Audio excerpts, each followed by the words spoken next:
Hello everyone and welcome back to my channel. Thank you once again for being here. Today is part two of the Women in the Bible series, and I'm gonna jump right in with where we left off. But before I do that, I want to add that when I did my research, I mentioned in the first video that I did my research and found the women in the Bible listed. So I'd used someone else's list to determine which women I was going to talk about. And I assumed that all the significant women who are noted were on that list. But I found when I was doing this little study that one of the women was missing, and that is a woman named Tamar. So she's going to be included in this video today. I'm going to talk about Rachel, Leah, Dinah, Tamar, and Potiphar's wife.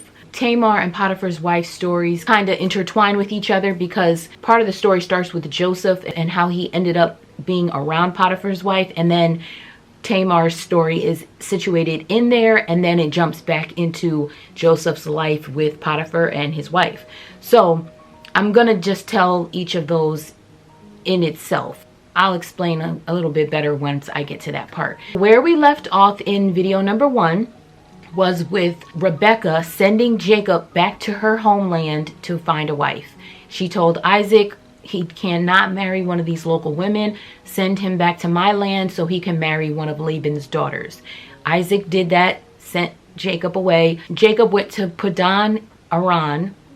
I don't know if I'm saying any of these words correctly, but I'll put the words here. This is where Jacob went back to. This was where Rebekah was from. He went up to a well. He found some men there. He asked them where they were from, and they said they were from Haran. And then Jacob asked them, do you know Laban? And they said they did. And at that moment, Rachel was approaching with her flock, because apparently Rachel was a shepherd. At this well, there was a rock that was covering where the water was going to flow from, and it was customary for all the flock to arrive. So whatever shepherds were bringing their flock to be watered or to drink were supposed to arrive first before the rock is removed. But as Rachel was approaching, Jacob of course knew who she was, so he removed the rock himself and he watered his uncle's flock. And then because of his excitement, Jacob kisses Rachel, tells her who he is, explains everything. She's all excited. She runs back home to her father Laban and tells him what's going on. So Laban, of course, he runs out to meet Jacob and confirms that they're family members. Laban takes Jacob back to his house and Jacob lives there. So about a month goes by and Laban asks Jacob, like, do you want to get paid? Like, you've been here for a month working for me. It's not right for you to be here and I not pay you. So he asked Jacob, how much would you want as wages for your work? It was said that Rachel had a lovely face and a beautiful figure, and Jacob was in love with her. So he told Laban, I'll work for you for 7 years if you allow me to marry your daughter Rachel. So Laban agreed to those terms. So Jacob worked for Laban for the next 7 years, and it said that because he was so in love with Rachel, the 7 years felt like just a few days because nothing really mattered. He wanted Rachel so badly. At the end of the 7 years, Jacob goes back to Laban and he tells him, you know, I've worked for you for these 7 years. Now give me Rachel to marry. Laban plans this big feast, a marriage feast, and everything looks good. So that night, when everything was dark, Laban was supposed to bring Rachel to Jacob. And instead of bringing Rachel, he actually brought Leah. And Leah was Rachel's older sister, who in comparison was described as having dull eyes and no sparkle in her eyes, whereas Rachel was described as, again, having a beautiful figure and a lovely face. You know, obviously Jacob was not interested in Leah. So Laban tricked Jacob, brought Leah in. Jacob slept with her that night, not realizing who she was. And the next morning, he woke up and saw that it was Leah. Of course, he was enraged. He confronted Laban, like, why did you give me Leah? I worked for you for 7 years for Rachel. Laban let him know it's not our custom for the younger sister to get married before the older sister. So that's pretty much why you got what you got. So Laban said, well, if you wait the week, so basically it was a marriage week, he said, if you wait till the end of the week, I'll let you marry Rachel, but you have to work for me for another 7 years. But because Jacob loved Rachel so much, he agreed. The week ended. He was married to Leah for the week. And at the end of the week, Laban gave him Rachel, and Jacob and Rachel were married as well. And he worked for Laban for the additional 7 years. Now Jacob has these two wives, Rachel and Leah, and when he married the two of them, they both came with maids. So they had their maidservants that they brought with them when they went into the marriage. Rachel's maidservant's name was Bilhah, and Leah's maidservant's name was Zilpah. And Jacob, of course, he was into Rachel from the start, so he loved her more than Leah. And when God saw that Jacob loved Rachel more and Leah was unloved, he allowed Leah to have children. So she had 4 boys back to back, and they were Reuben, Simeon, Levi, and Judah. Those were Jacob's first 4 sons. And of course, Rachel, not having any children, she was upset, jealous of her sister. So she approached Jacob like, give me children or I'll die. And Jacob's like, it's not me. God is the one that's keeping you from having kids.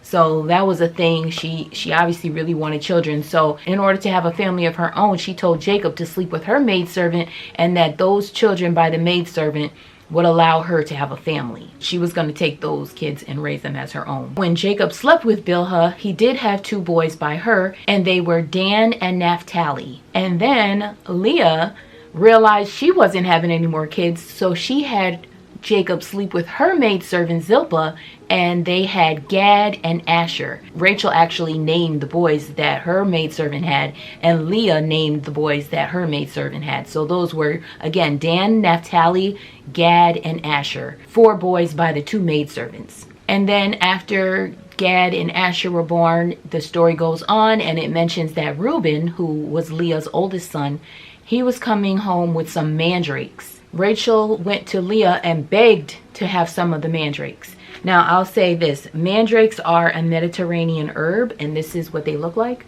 And the description of them says it's a Mediterranean herb of the nightshade family with large ovate leaves, greenish yellow or purple flowers, and a large, usually forked root resembling a human in form, and formerly credited with magical properties. So it's a Mediterranean herb. He brings it home. Rachel comes to Leah and begs for some of the mandrakes. Like, let me have some of the mandrakes. Leah snaps at her and says, first you steal my husband, now you want to steal my son's mandrakes. And so Rachel says, if you give me some of the mandrakes, you can sleep with Jacob tonight. So when he's coming home that day, Leah meets him out in the field, runs out to him and says, you have to sleep with me tonight. She said, I paid for you with mandrakes, so he had to do that. And when they slept together, Leah became pregnant with another son. She named him Issachar. And then a little bit later, she had another son, and she named him Zebulun. And then after that, she got pregnant this time with a girl, and she named her Dinah. And that's where Dinah comes in later on in the story. And then God heard Rachel's prayers, and she finally became pregnant with her first child, which was a boy, and she named him Joseph. So these are all the children that Jacob had by the different women. And at this point, he wants to take his family and go back to his homeland. So he tells Laban, I need to leave. I want to go now. I want to take my family back to my land, and we're going to go. Laban at that point asked Jacob, like, what do you want as wages for all the work you did for me? And Jacob says he just wants some of his flock. And then there's a whole story in Genesis chapter 30 about how Jacob did some things. He was blessed by God pretty much to do this in order to get a lot of the flock from Laban. And Jacob made Laban a wealthy man, and he also got a lot of flock for himself based on what he did. But Laban's sons are upset because they realize that Jacob is actually winning. Jacob ended up getting more than what Laban thought he was going to give him. Again, that's all in Genesis chapter 30. So either way, Laban was upset with the way the goats had been divided up. So the Lord spoke to Jacob and told him, you gotta go. And then Jacob called his wives, Rachel and Leah, let them know they needed to leave with him. And they agreed. They said that it was fine because they weren't going to inherit anything anyway. Their father had actually turned over their rights to those of foreign women, not necessarily his daughters. And so they wouldn't be inheriting anything from their father. And also the father had wasted a lot of the money that he did have, so they were happy to leave. And when they left secretly, and Rachel actually stole some of Laban's household idols. She stole the idols from her dad. It wasn't until 3 days later that Laban even realized they were gone, and he decided to chase after them. He was upset. He chased after them, and then within 7 days he did catch up.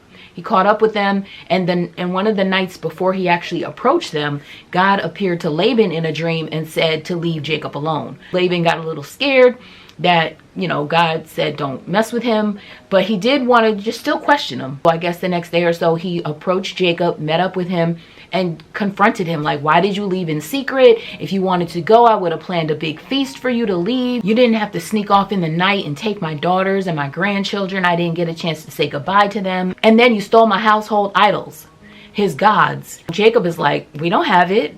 Nobody stole from you. And he even added, let the person who took them die. And it just so happened that Rachel had the household idols. She had them in her camel's saddle, which she was sitting on. Jacob let Laban search the tents and search all over to find his little idols. And he searched the tents, didn't find anything. They were under Rachel, like she was sitting on them. But she told her father, I'm on my period, so that's why I'm not standing up. Because if she would have stood up, it was likely that he would have searched the camel and found them. But because Jacob said, let the person die, I think that kind of comes up later. I mean, I'm not a Bible scholar or anything, but Rachel does end up dying. It could be prematurely, I'm not sure. But Rachel does end up passing away in basically in childbirth, but we'll get to that. Jacob and Laban end up piecing things up, and it's probably because he doesn't find the household idols. So he's like, okay, false accusation. They make a covenant together that Jacob won't marry any other women and that he will not mistreat Laban's daughters. They also decide to not harm each other. They make a little boundary area and they agree, I will never cross this line to harm you. You will never cross this line to harm me. They both agree to that, and everything is everything. Laban stays there overnight with them, and the next morning he wakes up, he kisses his daughters and his grandchildren, and he wishes them well. He blesses them, and Jacob and them are off on their way. And Laban goes back home. And then as they're traveling, the story kind of like goes over to another little situation that happens where Jacob wrestles with God. And it's like a figure, and he's wrestling. And Jacob says he's not going to stop wrestling until he gets blessed. Jacob is starting to actually win the fight. So God like snatches Jacob's hip out of joint, out of the socket. And then from then on, Jacob, he ends up walking with a limp after that point. And at that time, God tells Jacob that he's also going to be changing his name to Israel. And then the next little scenario that comes up is that Jacob runs into Esau. So he has, I guess, in the passing through, when he's trying to get to where he's going to, he has to pass through where Esau lives. And they end up meeting up with each other, and they piece things up too. So they're all good. Esau's prospering. Jacob is very prosperous. Jacob introduces his wives and all his children to Esau. They're happy to see each other. Esau has basically just let the past go. He's not trying to seek revenge or anything. They're actually perfectly fine. After that little encounter between Jacob and Esau, Jacob and his family travel and they settle in a town called Shechem. And that's where the story of Dinah comes about. Dinah, she must have been an older young lady, and she goes out into the town to meet up with some of the other young women there. And when she's there, Prince Shechem, he sees Dinah, he seizes her, rapes her, and then decides that he's in love with her. He falls in love with her after the rape. So he wants to marry her now. Shechem tells his father Hamor, I'm in love with this woman named Dinah. I need to marry her. Get her for me. Shechem and his father Hamor go to Jacob. They meet up with him and at his house. Jacob's sons are out in the fields herding cattle, so they're away. And Shechem and Hamor are there begging Jacob for Dinah's hand in marriage. Hamor pleads for his son, tells Jacob, oh, let them get married and we can intermarry. Our daughters can marry your sons and your daughters can marry our sons. We can intermarry. We can live peacefully together and we'll all just get along. Shechem speaks up for himself. He tells Jacob he wants to marry Dinah. And at this point, Jacob's sons, which were out, they're home now. They heard what happened, so they came home and they're enraged. They're furious that this happened to their sister. So they agree, the sons agree, let's intermarry. But the men in your town, in the town of Shechem, are not circumcised. So we're not going to let our daughters marry them if they're not circumcised. Jacob's sons tell Shechem, if every man in your town agrees to be circumcised, then we got a deal. So Shechem and his father go back to the town leaders. They explain to them that we have to do this. All of our men need to get circumcised because this is a large family. Jacob and his people are a vast people. And if they're living with us, we can benefit. We can have their cattle will basically be ours. We'll be wealthy because they're wealthy. So we have to do this. The town leaders agree and all the men get circumcised. So now at this point, Dinah is in Shechem's palace or wherever he lives. And all the men there have gotten circumcised now. And on the third day, when they're all healing, their wounds are still open and they're all sore. The men can't fight or do anything. Simeon and Levi, who are Dinah's full brothers, so they all have the same mother. So they decided they want to take vengeance. They get their swords, they come into the town, and they murder every single man who was recovering from the circumcision. They couldn't fight, they couldn't do anything. They were basically caught off guard. And they took, Simeon and Levi took their swords and just slaughtered them all up. Slaughtered them. That was it. And when the other brothers learned about what happened, they came into the town and they just looted the place. They took all the cattle. They took all the stuff from the people's houses. They took even women and children as captives. And they just plundered the whole place. Went back home. And that was that. And when Jacob found out what Levi and Simeon did, he was hot. He flipped on them. He's like, you did this to me. You embarrassed me. I'm going to be humiliated, basically, in front of everybody. And their response was, well, we didn't want our sister to be treated like a prostitute. So that's that. That's the story of Dinah. Then the next thing that happens is God appears to Jacob again and reconfirms your name is going to be changed to Israel. He also tells Jacob to move to Bethel. So Jacob takes his family and they're on their way to Bethel, but as they're traveling, Rachel goes into labor. Apparently she's pregnant, and this is when she ends up dying. She has a son, and with her last dying breath, she names him Benoni. And Benoni means son of my sorrow. But Jacob, I guess, didn't want to call him that. He ends up calling him Benjamin. And so Rachel does pass away. I don't know if the Bible ever explains that she dies because of the situation with the idols, but she definitely passes away here. And of course, Jacob's all upset. He buries her and he now has his sons. His name was changed to Israel, so his 12 sons would become the 12 tribes of Israel. And then a little bit later, it does mention that Reuben, who is Jacob's oldest son, ends up sleeping with Bilhah, who is technically Jacob's servant wife. And Jacob finds out and he's very upset. And that comes up later because Jacob has to bless his sons. And because Reuben was the firstborn, Jacob takes away the firstborn blessing when he's, speaking to him. And it's because he slept with his servant wife. Like, you don't do that. Reuben was basically punished for that decision. But I had to mention that because Bilhah is one of the women that we're talking about. So that was just a little snippet there. I don't know whatever happened with that situation, but Reuben definitely got paid back for that. Now I'm going to interject the story of Tamar. Of course, years have gone by now.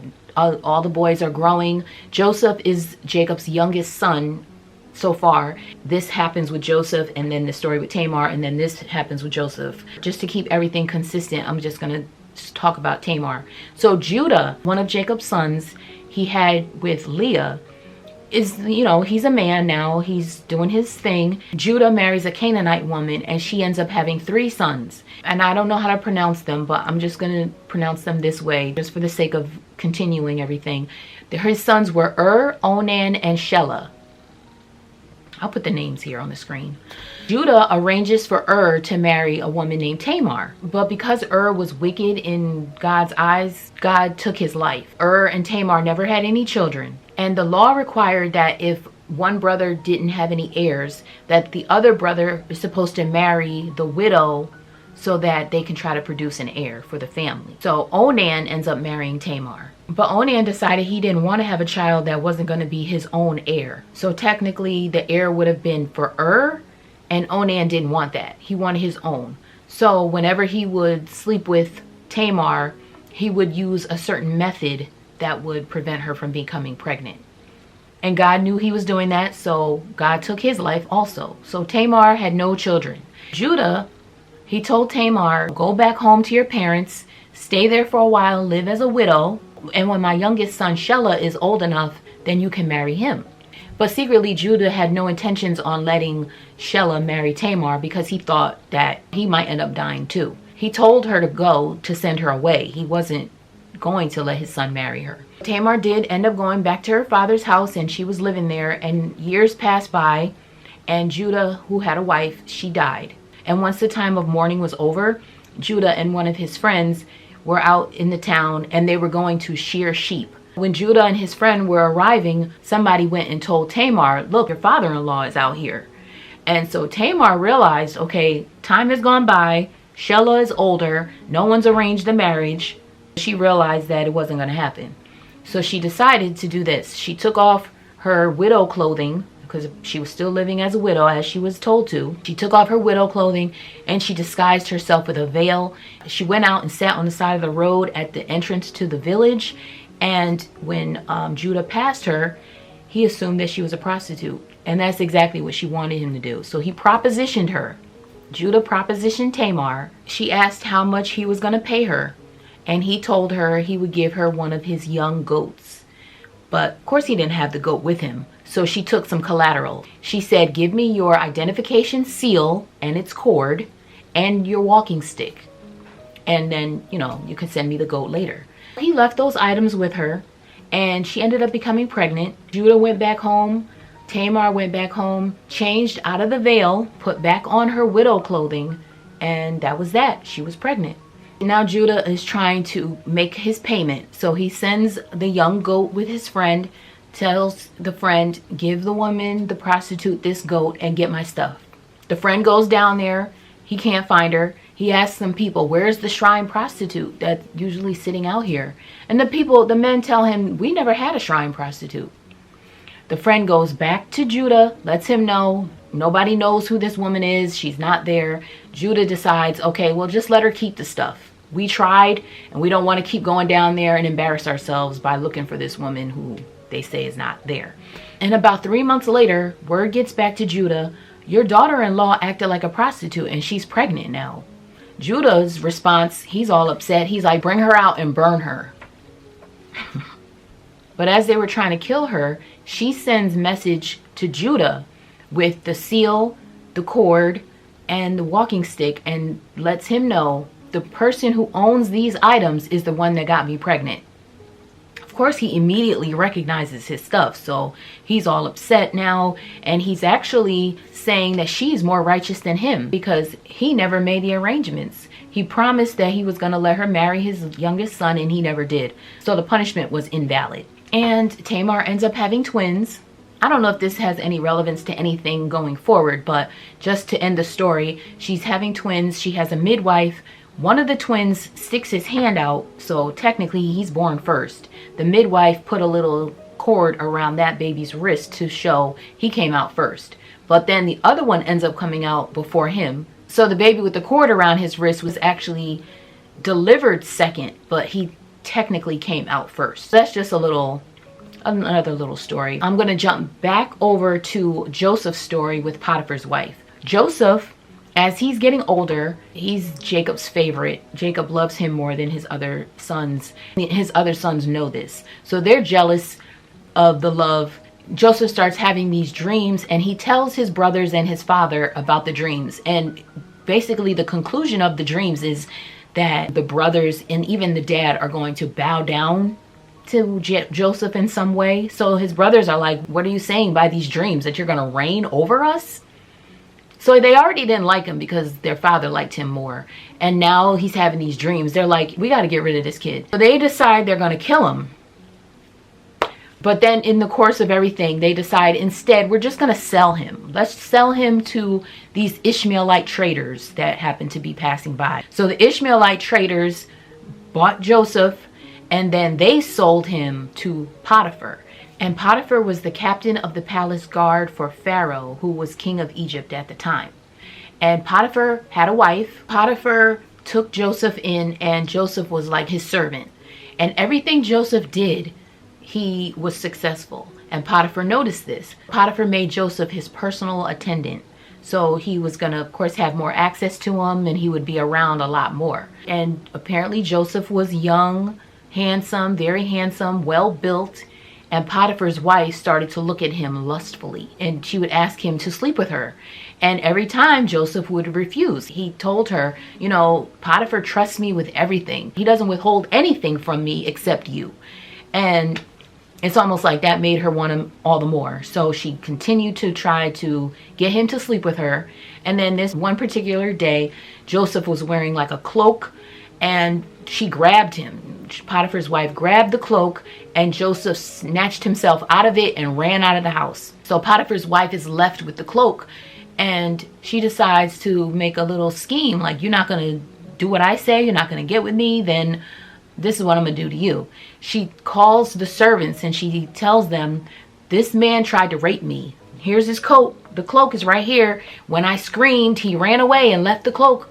So that's what she told the servants. And when Potiphar came home that night, her husband, she told him the same story. And then Potiphar threw Joseph in prison. Potiphar's wife obviously lied on him, had Joseph in prison for several years. But that's another story. But that's where we end here. We talked about Rachel, Leah, Dinah, Tamar, and Potiphar's wife.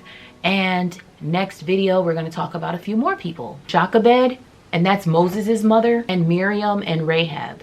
And then depending on how long that is, I'll see if I want to add in Ruth and Naomi, because Ruth and Naomi is a whole nother story. I don't know how long that's going to be, but I thank you so much for watching. I really hope you're enjoying the series. If you missed the first one, feel free to check it out. You don't have to watch them in order, but some of the stories do kind of flow into the next one, so it is nice if you watch them in order. But thank you for watching, and I will see you in the next one.